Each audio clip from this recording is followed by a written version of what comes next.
Hello, I'm Krista Cupp, and this is the NRA-ILA Grassroots News Minute for Friday, January 27th. Just recently, a federal district court in Washington, D.C. issued a ruling upholding an Obama administration policy that requires federally licensed firearms retailers in states bordering Mexico to report multiple sales of semi-automatic rifles. The case was brought by two NRA-backed firearms retailers and by the National Shooting Sports Foundation, acting on behalf of its affected members.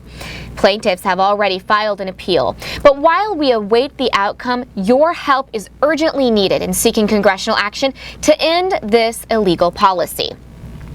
Devised by Attorney General Eric Holder's Bureau of Alcohol, Tobacco, Firearms, and Explosives, the plan requires all of the 8,700 firearm dealers in California, Arizona, New Mexico, and Texas to report all sales of 2 or more semi-automatic rifles within 5 consecutive business days if the rifles are larger than .22 caliber and use detachable magazines. And in the wake of BATFE's failed Operation Fast and Furious, evidence is now clear that Fast and Furious was used as justification to force the multiple sales reporting requirements.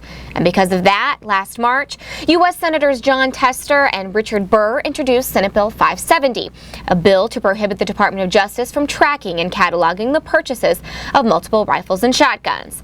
The bill would prohibit the use of federal money needed to fund the multiple sales reporting requirements, so it is now imperative that you contact your U.S. senators and ask them to co-sponsor and support Senate Bill 570.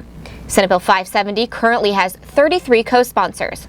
You can find contact information for your elected officials by using the Write Your Representatives tool at www.nraila.org.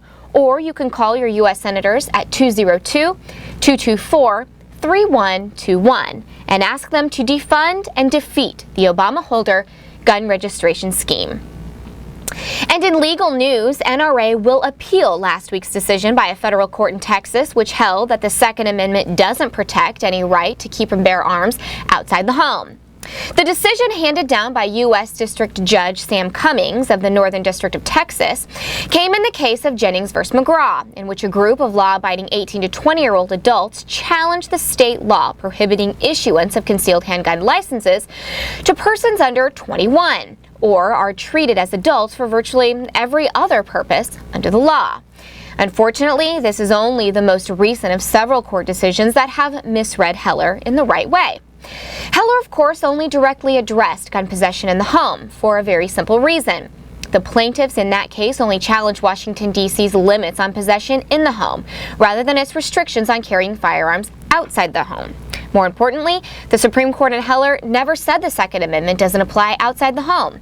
Rather, it said that the home is the place, quote, where the need for defense of self, family, and property is most acute, implying that there are other places where the need may be less acute, but still exists.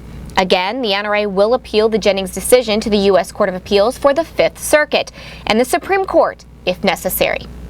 Please be sure to subscribe to NRA-ILA Legal Update and visit our website at www.nraila.org.